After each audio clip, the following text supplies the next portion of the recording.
بسم الله الرحمن الرحيم.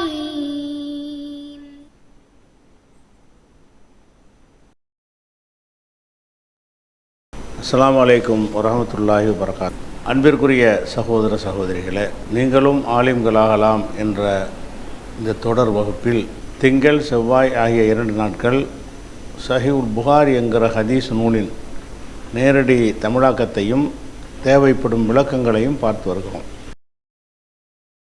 இதுவரைக்கும் 137 ஹதீஸ்களை பார்த்து முடித்திருக்கிறோம்.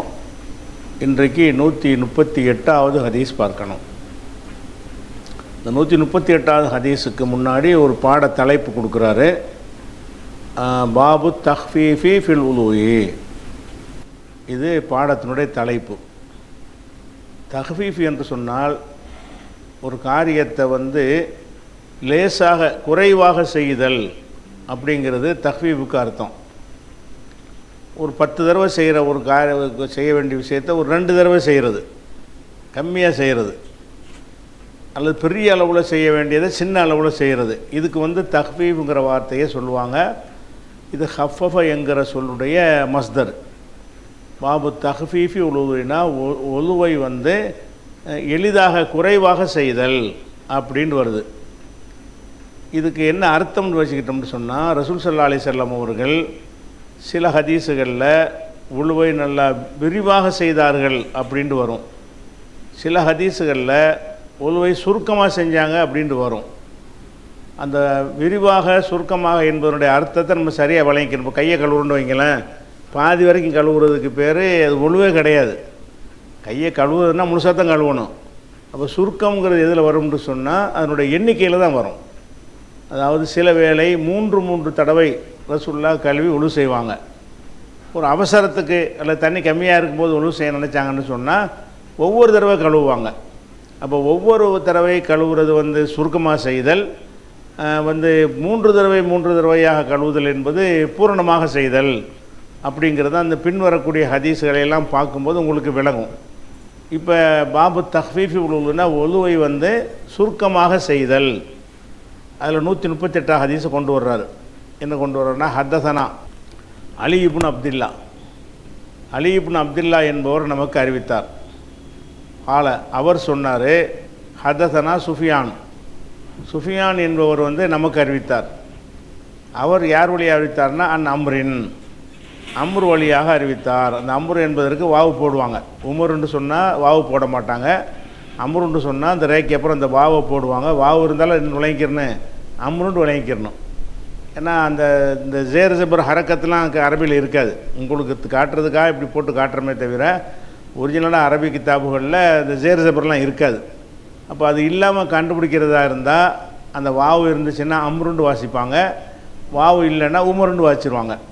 இங்கே வாவு இருக்கிறதுனால அம்ரின், அம்ரு வழியாக ஹத்தஸ அம்ரின், சுஃபியான் என்பவர் அம்ரு வழியாக அறிவித்தார்.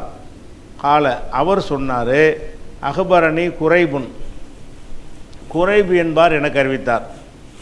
குரைபு யார் வழியாக அறிவித்தார் என்றால் ஹத்தஸ அவர் அறிவித்தார், இப்னு அப்பாஸின், இப்னு அப்பாஸ் வழியாக அறிவித்தார். அப்போ இப்னு அப்பாஸ் தான் என்னுடைய முதல் அறிவிப்பாளர், சஹாபி. அவர் என்ன சொல்கிறாருன்னா, அண்ணன் நபி ஸல்லல்லாஹு அலைஹி வஸல்லம், நபி ஸல்லல்லாஹு அலைஹி வஸல்லம் அவர்கள் நாம் உறங்கினார்கள்னு சொன்னால் இந்த ஐஃபன் போட்டதை விட்டுருங்க, அதை விட்டுட்டு படிங்க சரியா.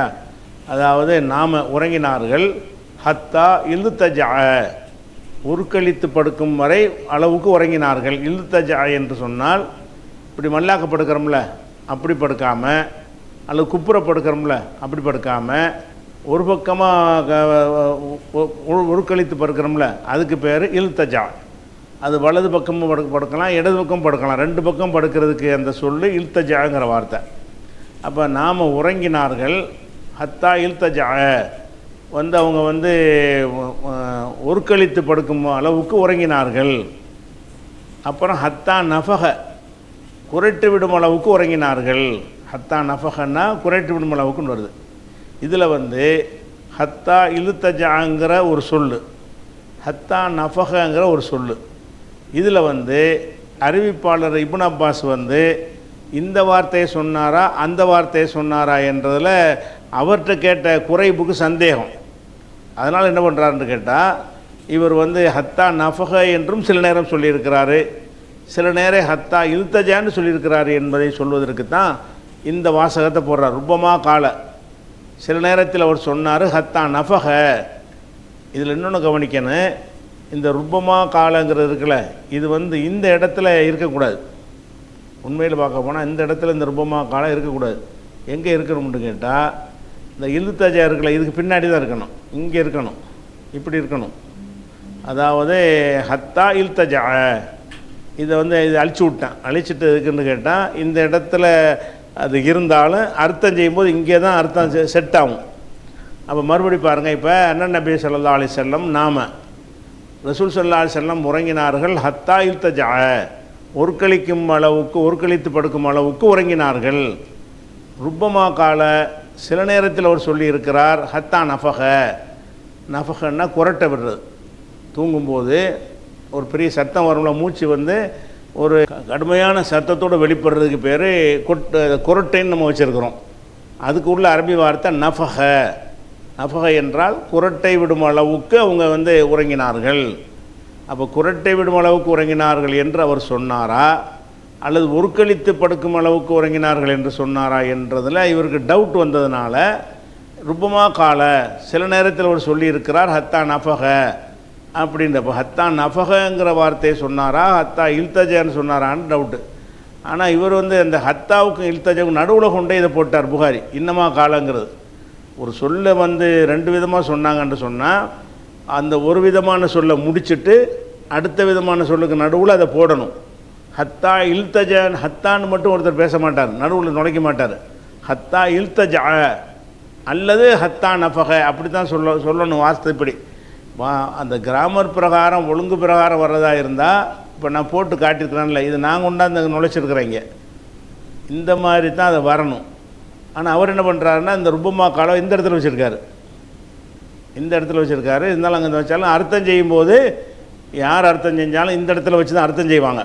சரி, தூங்கிட்டாங்க, குரட்டை விடும் அளவுக்கு தூங்கினார்கள். இந்த இடத்துல இந்த உள்ளே போகிறதுக்கு முன்னாடி இதில் சில விஷயங்களை நம்ம அறிந்து கொள்ளணும். என்ன அறிந்து கொள்ளணும்னு கேட்டால், நபிகள் நாயகம் பொதுவாக குரட்டையை பற்றி மக்களுடைய கருத்து என்ன? குரட்டைங்கிறது அவ்வளவு விரும்பத்தக்கது இல்லைங்கிறது தான் பெரும்பாலான மக்களுடைய கருத்து. குரட்டை விடுறதுனாலேயே சில குடும்பங்களில் விவாகரத்துக்கெல்லாம் போயிருக்கிறாங்க. என் கணவர், என் மனைவி ரொம்ப குரட்டை விடுறாங்க, என்னால் வந்து தூங்க முடியலை அப்படின்னு சொல்லியெல்லாம் விவாகரத்து அளவுக்கு போகிற அளவுக்கு அந்த குரட்டை வந்து விருப்பமில்லாது.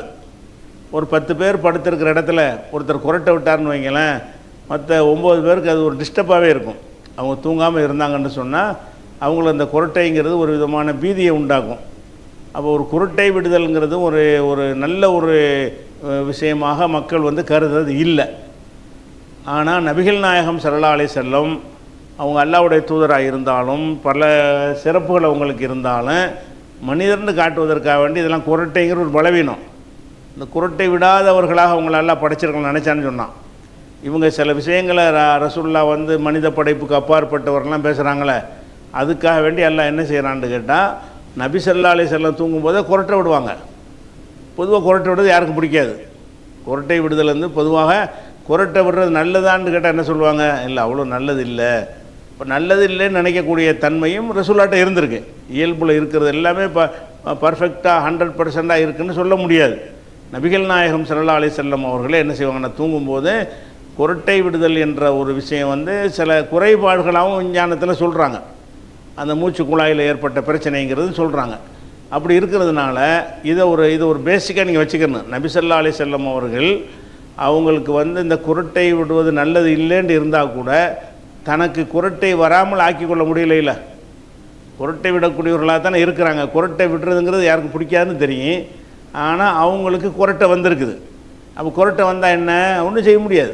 அப்படி வந்தால் அப்படி தான் வந்தது தான். அதை வந்து நாம் வந்து குரட்டை விடாத ஒரு மனிதராக மாறிக்கொள்வோம் என்று நபி ஸல்லல்லாஹு அலைஹி வஸல்லம் அவர்கள் தனக்கு தானே மாறிக்கொண்டார்களா? இல்லை. இந்த மாதிரி ரசூலுல்லாஹ் வந்து மனிதரே கிடையாதுன்னு பேசுகிறாங்கல்ல, அந்த கூட்டத்துக்கு வந்து இந்த ஒரு விஷயத்திலே தெளிவு கிடைச்சி போயிடும். ஹத்தா நஃபக, குரட்டை விட. ஆனால் எப்போ பார்த்தாலும் என்ன செய்வாங்க, குரட்டை விடுவாங்க. ரசூலுல்லாவுடைய தூக்கம்னால என்ன பண்ணால் குரட்டை வந்துடும். எந்த சஹாபி அறிவித்தாலும் சமயத்து கத்தீத்துனாலும் குரட்டையுமாங்க. சமயத்து கத்தீத்தஹூ, அவங்களுடைய குரட்டை சத்தத்தை நான் கேட்கும் அளவுக்கு அவங்க வந்து தூங்கினார்கள் அப்படின்லாம் பல ஹதீஸ்களில் வரும். அப்போ நபிகள் நாயகம் ஸல்லல்லாஹு அலைஹி வஸல்லமுடைய தூக்கத்துடைய முறையில் ஒன்று குரட்டை விடுதல். குரட்டை விடுறதுங்கிறது ரொம்ப சின்ன நம்பரில் இருக்கும். அதாவது ஒரு 100க்கு 1ங்கிற கணக்கில் மக்கள்கிட்ட இருக்கும். 100 பேர் இருந்தாங்கன்னா ஒரு ஆள் குரட்டை விடுறவராக இருப்பார். அது அரிதாக இருக்கக்கூடிய ஒரு சின்ன ஒரு குறைபாடு என்றும் அதை எடுத்துக்கொள்ளலாம். அப்படி அந்த குறைபாடு உள்ளவர்களாகத்தான் ரசூலுல்லாஹ் இருந்திருக்கிறாங்க. மற்ற விஷயத்தில் பரிபூர்ணத்தை எல்லாம் கொடுத்துருந்தாலும் இந்த குரட்டைங்கிறது வந்து ஒரு விரும்பத்தக்காத ஒன்று தான். இருந்தாலும் அதுக்கு ஆளாக்கக்கூடியவர்களாக ரசூலுல்லாவை அல்லாஹ் படைத்திருக்கிறான் அப்படிங்கிறதுக்கு வச்சுக்கிறங்க. அதுக்கப்புறம் வந்து சும்மா காம தூங்கினாங்கல்ல, குரட்டை விட்டு தூங்கிட்டாங்க. தூங்கின பிறகு சும்மா காம, பிறகு எழுந்தார்கள், பசல்லா தொழுதார்கள். இரவில் படுத்து தூங்கிட்டு நடுவில் எந்திரிச்சு தஹஜ்ஜத் தொழுகை இருக்குல்ல, அது சும்மா காம, பிறகு எழுந்தார்கள், பசல்லா அவங்க தொழுதார்கள் அப்படிங்கிற அளவுக்கு வருது. அதில் வந்து இதோட முடிஞ்சிருச்சு. இந்த செய்தியை இன்னொரு தடவை அடிக்கும் பொழுது கொஞ்சம் விவரமாக வருது. இதே ஹதீஸை வந்து சுஃபியான் பாருங்க, இதில் யார் வர்ற அறிவிப்பாளர்னு கேட்டால் குரைபு, அம்ரு, சுஃபியான். சுஃபியான்கிறவர் இங்கே அறிவிப்பாளராக வர்றாரு. இதே சுஃபியான் வந்து இதே விஷயத்தை இன்னும் கொஞ்சம் விவரமாகவும் சொல்லியிருக்கிறார். அந்த விஷயத்தை தான் கொண்டு வர்றார். என்ன கொண்டு வர்றாருன்னு கேட்டால் சும்மா பிறகு ஹத்தசனா பிஹி சுஃபியான், இந்த செய்தியை சுஃபியான் நமக்கு அறிவித்தார். மர்ரத்தன் பாத மர்ரத்தின், ஒரு தடவைக்கு பிறகு ஒரு தடவை, அதாவது பல தடவைங்கிறக்க சொல்லுவாங்க. ஒரு தடவைக்கு பின் ஒரு தடவைன்னு சொன்னால் பல தடவை எங்களுக்கு வந்து சுஃபியான் அறிவித்திருக்கிறார். அன் அம்ரின், இதே அம்ர் வழியாக, அன் குறைவின் அவர் குறைவு வழியாக, அனிபுடி அப்பாஸின் இப்னு அப்பாஸ் வழியாக, இதே அறிவிப்பாளர் தான். இந்த சுஃபியானில் அப்படி தானே வந்துச்சு. சுஃபியான் அறிவிக்கும் பொழுது யார் அறிவிக்கிறார்? ஹத்தசனா அன் அம்ரின், அம்ர் வழியாக தான் அறிவிக்கிறாரு. அவர்கிட்டருந்து குறைவுண்டு வருது, அவர்கிட்டருந்து இப்னு அப்பாஸ்ன்னு வருது. அப்போ இதே வரிசையில் தான் அறிவிக்கிறார். இன்னொரு ஹதீஸ் இருக்கிறது, அந்த ஹதீஸ்லேயும் அறிவிப்பாளர் இப்னு அப்பாஸ் தான். இப்னு அப்பாஸிடமிருந்து அறிவிக்கிற ஒரு குறைவு தான், குறைபிட்டேருந்து அறிவிக்கிற ஒரு அம்ரு தான். அதை சுஃபியான் வந்து கொஞ்சம் வேறு மாதிரி கொஞ்சம் விவரமாக சொல்லியிருக்கிறாரு அப்படின்னு புகாரி கொண்டு தனி நம்பர் போடாமல், அந்த முதல் விஷயத்துடைய தனி நம்பரே போடலாம். வேறு வாசகங்கள் வேறு செய்திகள்லாம் இருக்குது. ஆனால் தனி நம்பர் போடாமல் என்ன செய்கிறாரு, அதனுடைய ஒரு தொடர்ச்சியாக கொண்டு வர்றார். எப்படி? சும்மா பிறகு ஹத்தசனா பிஹி, இந்த செய்தியை நமக்கு அறிவித்தார். பிஹிண்டா இதை என்ன பிஹாதல் ஹதீஸ், இந்த ஹதீஸை அறிவித்தார் சுஃபியான் அறிவித்தார். மர்ரத்தம் பாத மர்ரத்தின், ஒரு தடவைக்கு பிறகு ஒரு தடவை அப்படிங்கிற அர்த்தமாக இருந்தாலும் இதை பல தடவைங்கிறதுக்கு பயன்படுத்துவாங்க. மர்ரத்தம் பாத மர்ரத்தின், ஒரு தடவைக்கு பின் ஒரு தடவைன்று அப்படி அர்த்தம் செஞ்சால் அந்த பல தடவைங்கிறது நமக்கு புரிந்து கொள்ள முடியாது. ஆனால் அரபுகள் வந்து அந்த அர்த்தத்தை தான் யூஸ் பண்ணுவாங்க. மர்ரத்தன் பாத மர்ரத்தின்னா நிறைய தடவைன்ற அர்த்தம். அப்போ மர்ரத்தம் பாத மர்ரத்தின், பல தடவைகள் சுஃபியான் இந்த செய்தியை அறிவித்திருக்கிறாரு. யார் வழி அறிவித்தார்னு கேட்டால் அன் அம்ரின், இதே அம்ரு வழியாக, முதல் ஹதீஸை அம்ரு வழியாக தான் அறிவிக்கிறார். அதே மாதிரி தான் அம்ரு வழியாக அறிவிக்கிறார். அம்ரு யார் வழியாக அறிவிக்கிறார்னா அன் குறைபின், குறைபு வழியாக அறிவிக்கிறார். அவர் யார் வழியாக அறிவிக்கிறார்னா இப்னு அப்பாஸின், இப்னு அப்பாஸ் வழியாக அறிவிக்கிறார். இதே அறிவிப்பு தான். இதே அறிவிப்புள்ள விஷயத்தில் செய்திகள் கொஞ்சம் மாறுபட்டு வருகிறது. அப்படியும் எங்களுக்கு அறிவித்திருக்கிறாரு. அப்புறம் அந்த வேறு விதமாக அறிவித்த செய்தி இப்போ சொல்கிறார். காலை இப்னு அப்பாஸ் சொல்கிறாரு, பித்துங்கிறது வந்து பாத்த என்கிற சொல்லுடைய வந்து தன்னிலை ஒருமை. பாத்த என்று சொன்னால் இரவு தங்குவது. ஒரு வீட்டில் போய் ராத்திரியில் ஒருத்தன் தங்கினான்னு வைங்க, பாத்த ஜெய்துன் பித்தாரி, வீட்டில் ஜெய்து வந்து இரவில் தங்கினான். பாத்த அப்படிங்கிற வார்த்தைக்கு வந்து இரவில் தங்குறதுங்கிற அர்த்தம். பகலில் தங்குறதுக்கு பாத்தன்னு சொல்ல மாட்டாங்க. ஒரு வீட்டில் போய், ஒரு இடத்துல போய், ஒரு ரூமில் போய், ஒரு பள்ளியாசலில் போய் இரவில் தங்கினான்னு வைங்க, அந்த இரவில் தங்கினான்ங்கிற அர்த்தத்துக்கு உள்ள சொல்லு வந்து பாத்த. அந்த பாத்தத்தா பித்துன பித்துமா பித்தும் பித்தி பித்துமா பித்துன்னா பித்துனான்னு வரும்ல, அந்த பித்து தான் இது. அப்போ பித்து, நான் தங்கினேன், இரவில் தங்கினேன். இப்னு அப்பாஸ் சொல்கிறார், நான் இரவு தங்கினேன். எங்கே தங்கினேன்னு கேட்டால் இந்த ஹாலத்தி, என்னுடைய சின்னம்மா, ஹாலத்துனா அம்மாவோட பிறந்த சகோதரி. அப்போ இந்த ஹாலத்தி மைமுனா, எனது சிறிய தாயார் மைமூனாவிடத்திலே அவங்க வீட்டில் அர்த்தம். நான் வந்து இரவு தங்கினேன். பித்துங்கிறதுல இரவு தங்கினேங்கிற அர்த்தம் அடங்கி இருக்கிறது. இருந்தாலும் லைலத்தன் ஒன்று போட்டுறாரு. ஒரு இரவில். இரவு இந்த லைலத்தன்கிற வார்த்தை இல்லாட்டியே அந்த அர்த்தம் வந்துடும். பித்துல அடங்கி இருக்கல. பித்து இந்த காலத்தை மைமுனா, நான் மைமுனாவுடைய என் சின்னம்மா மைமுனாவுடைய வீட்டில் நான் வந்து இரவு தங்கினேன். அதிலே வந்துடுது. ஒரு இரவுன்னு ஒருக்கா சேர்த்துறாரு. விளங்குதா? பித்து இந்த காலத்தி மைமுனா, என்னுடைய சின்னம்மாவாக இருக்கலாம், பெரியம்மாவாக இருக்கலாம், அம்மாவோட பிறந்தவங்க. என்னுடைய சின்னம்மா மைமுனாவிடத்திலே நான் இரவு தங்கினேன். லைலத்தன், ஒரு இரவு தங்கினேன். தங்கின உடனே அங்கே தூங்கிடுறாரு. சின்னம்மா வீட்டுக்கு போகிறாரு. ரசூலுல்லாஹ் அவங்க கணவன் மனைவி இருக்கிறாங்க. சின்னம்மா தானே, அங்கேயே படுத்துக்கிட்டார், தூங்கிட்டார். இப்போ காமன் நபி ஸல்லல்லாஹு அலைஹி வஸல்லம் அப்போ ரசூலுல்லாஹ் வந்து எழுந்தார்கள். மினல் லைலி, இரவுல எழுந்தார்கள். தூங்கிட்டு இருக்கும்போது ரசூலுல்லாஹ், அதனால ஒரு அறிவிக்க முடியுது. வீட்டில் நடந்தது எப்படி தெரியும்னு கேட்டால், இவர் இந்த மாதிரி ரசூலுல்லாஹ் செய்யும்போது அவர் வந்து ஐவிட்னஸாக இருக்கிறார். வீட்டில் அவர் தங்கி இருக்கிறார். இப்போ காமன் நபி ஸல்லல்லாஹு அலைஹி வஸல்லம் மினல் லைலி, ரசூல் ஸல்லல்லாஹு அலைஹி வஸல்லம் அவர்கள் இரவில் எழுந்தார்கள். எழுந்து ஃபலம்மா கான ஃபி பாதில் லைலி, இரவில் எழுந்துட்டாங்களா? எழுந்துட்டு இரவின் சில நேரத்தில், ஒரு இரவின் குறிப்பிட்ட ஒரு நேரம் வந்த உடனே ஃபலம்மா கான ஃபி பாதில் லைலி, இரவில் பாதுன்னா ஒரு பகுதி, அந்த இரவில் ஒரு பகுதியை அடைந்த பொழுது, அது வரைக்கும் எதை செஞ்சுருக்காங்க, ஓதிட்டு இருந்திருப்பாங்கன்னு தெரியல. எந்திரிச்ச உடனே போய் தொழுவலை, எந்திரிச்சாங்க. கொஞ்ச நேரம் இரவில் கடந்ததுக்கு பிறகு காமன் நபி ஸல்லல்லாஹு அலைஹி வஸல்லம் ரசூலுல்லாஹ் எழுந்தார்கள். எழுந்து ஃபதவல்லஅ, அவங்க ஒழு செஞ்சார்கள். மின் ஷன்னின் முஅல்லகின், அதாவது ஷன்னு சொன்னால் அன்றைய காலத்தில் அரபுகள் என்ன செய்வாங்கன்னா, இந்த தண்ணீர் வைப்பதை வந்து தோளால் ஒரு பாத்திரம் மாதிரி செஞ்சு அதுக்குள்ளே தான் தண்ணியை ஊற்றி வச்சுருப்பாங்க.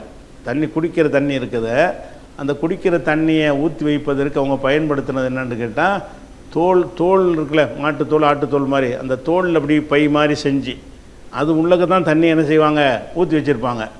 ஊற்றி தரையில் வச்சிட மாட்டாங்க. தரையில் வச்சா அந்த வெப்பமெல்லாம் வந்துருங்கிறதுக்காக வேண்டி கூரையில் கட்டி தொங்க விட்டுருவாங்க. அப்போ என்ன செய்யணும்னு கேட்டால், அந்த ஒரு ஜில்லான ஒரு தண்ணி கிடைக்கும். அதாவது தண்ணி வந்து அந்தரத்தில் இருக்கும் பொழுது தரையில் உள்ள, இன்னும் சொல்ல போனால் கீழே வெப்பம் கீழே தானே அதிகமாக இருக்கும். பொதுவாக எந்த ஒரு வீட்டை எடுத்துக்கொண்டாலும் சரி, கீழ்ப்பகுதியில் வெப்பம் ஜாஸ்தியாக இருக்கும், மேலே போக போக போக வெப்பம் கம்மியாக இருக்கும். அப்போ தரைப்பகுதியில் வச்சாங்கன்னா அதில் கொஞ்சம் சூடு சீக்கிரம் ஏறும். அது கொடைக்கானல் ஊட்டிலாம் எதுக்கு குளிராக இருக்குன்னா மேலே இருக்கிறதுனால தான். கீழே வெப்பமாக இருக்கும், மேலே போக போக போக குளிராகிட்டே போயிடும். இமயமலைக்கெல்லாம் போனீங்கன்னா ஐஸ் கட்டியாக உறைஞ்சி போகிற அளவுக்கு போயிடும். அந்த மாதிரி இருக்கிறதுனால அவங்க அந்த காலத்தில் யோசித்து பார்த்து நினைஞ்சிருக்கிறாங்கன்னு கேட்டால், தரையில் இந்த தண்ணி பைய வச்சோம்னா சூடாகி போயிடுது. ஒரு உயரத்தில் கட்டி தொங்க விட்டோம்னு சொன்னால், அப்போ அந்த உயரமான இடத்துல அது இருக்கிற காரணத்தினால அதில் கொஞ்சம் வெப்பம் இல்லாமல் இருக்கும். அப்படிங்கிறதுக்காக என்ன செய்வாங்கன்னா, அதை வந்து கட்டி தொங்க விட்டுருவாங்க. தொங்க விட்டுட்டு அதனுடைய வாய்ப்பகுதி இருக்குல்ல, அந்த வாய்ப்பகுதியில் கட்டிடுவாங்க. தேவைப்படும்போது என்ன செய்வாங்கன்னு கேட்டால், அந்த வாய்ப்பகுதியை லேசாக அவிழ்த்து விடுவாங்க. அது தண்ணி கொட்ட ஆரம்பிக்கும். டம்ளரில், ஒரு செம்பில், ஒரு கோலையில் அது பிடிப்பாங்க. மறுபடியும் கட்டிடுவாங்க, மூடிடுவாங்க. பைப்பு திறக்கிற மாதிரி, பைப்பை திறந்து மூடுற மாதிரி ஒரு செட்டப்பாக பண்ணி வச்சுருந்துருக்குறாங்க.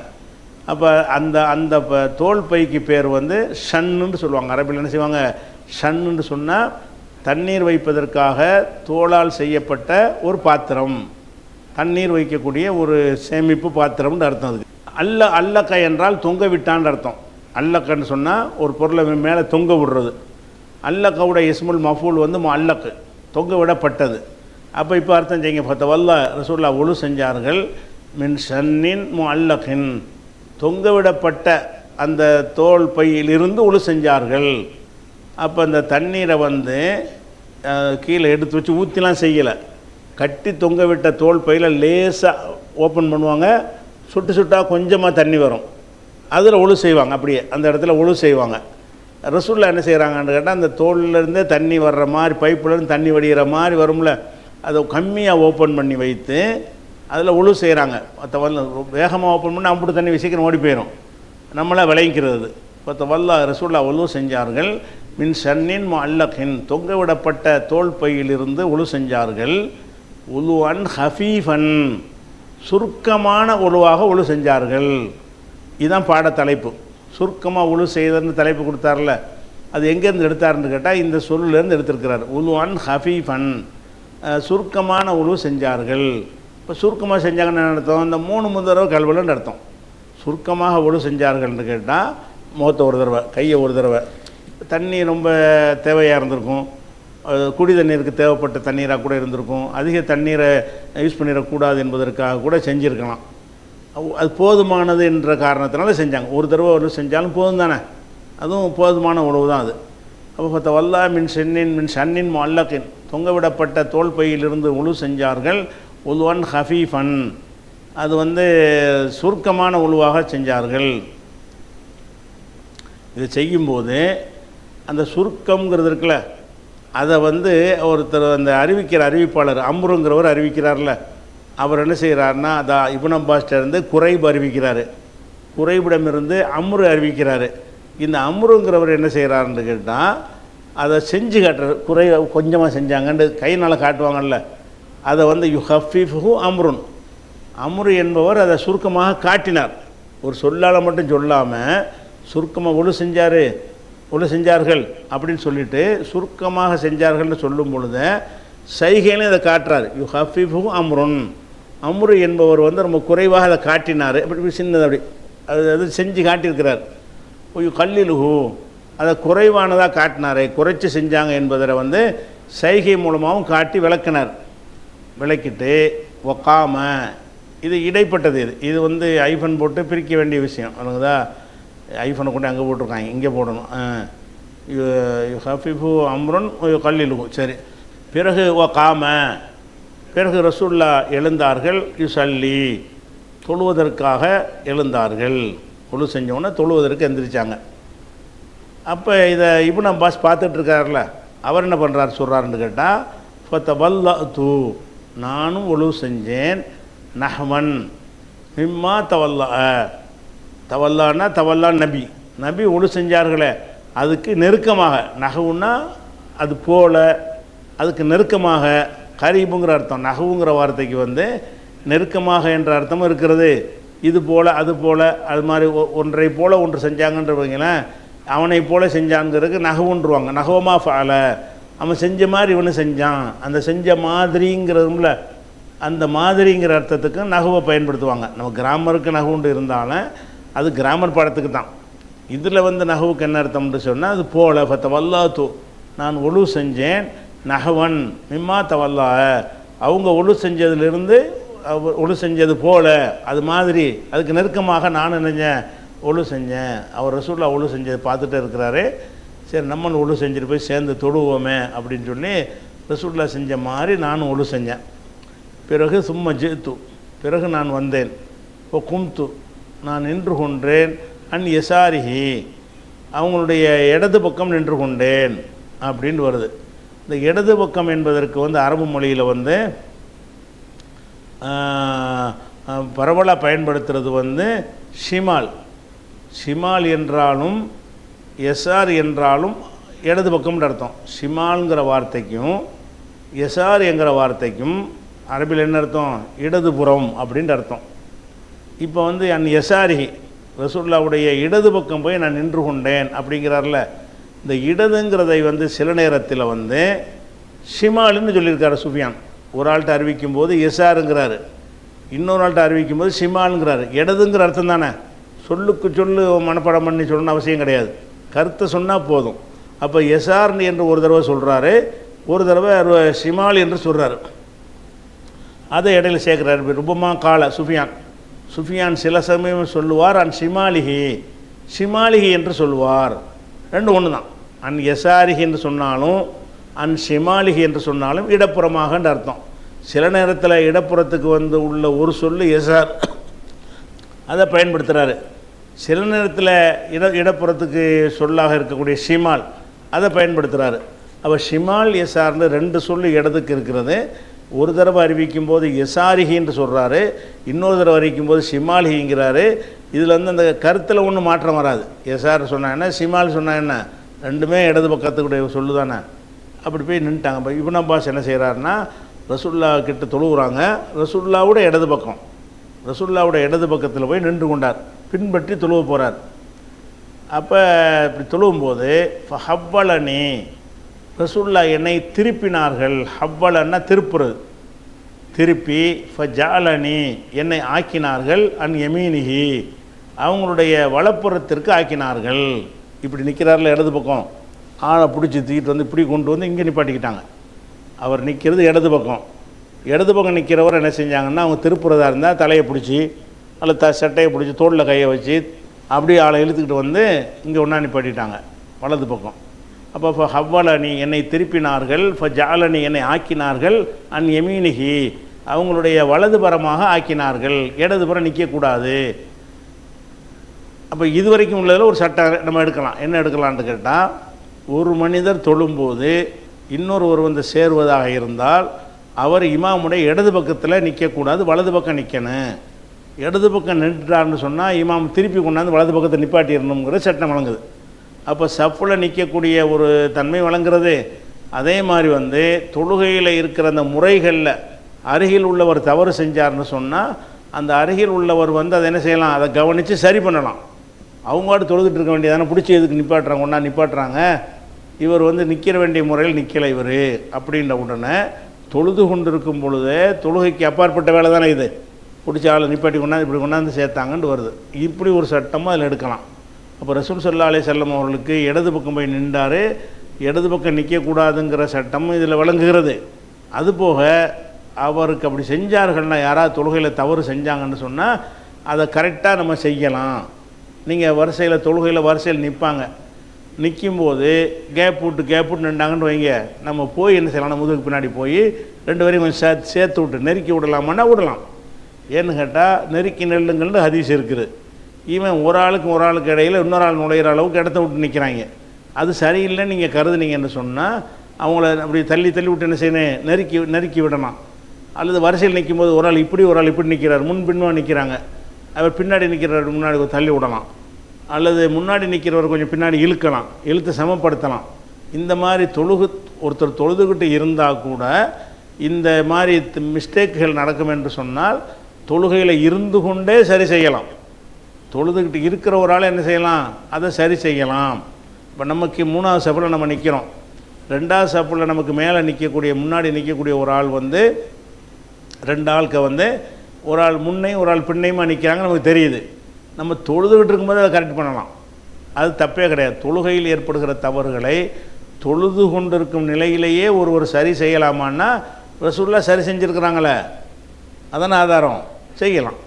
அப்போ அப்படி ஒரு சட்டமும் எடுத்துக்கலாம். ஹவ்வலனி என்னை வந்து அப்படி திருப்பினார்கள், ஃபஜாலனி இவங்க என்ன செய்கிறாங்க, இந்த தொழுகையில் வந்து அரிச்சா கூட சொரியக்கூடாதுன்னெலாம் சொல்லி வச்சுக்கிறாங்க, அசையக்கூடாது, ஆடக்கூடாது அப்படின்லாம். இது எவ்வளோ பெரிய வேலைன்னு பாருங்கள். இங்கே இருக்கிற ஆளை பிடிச்சி இப்படி இழுத்து கொண்டாந்து இப்படி நிப்பாட்டுறதுங்கிறது ஒரு பெரிய வேலை.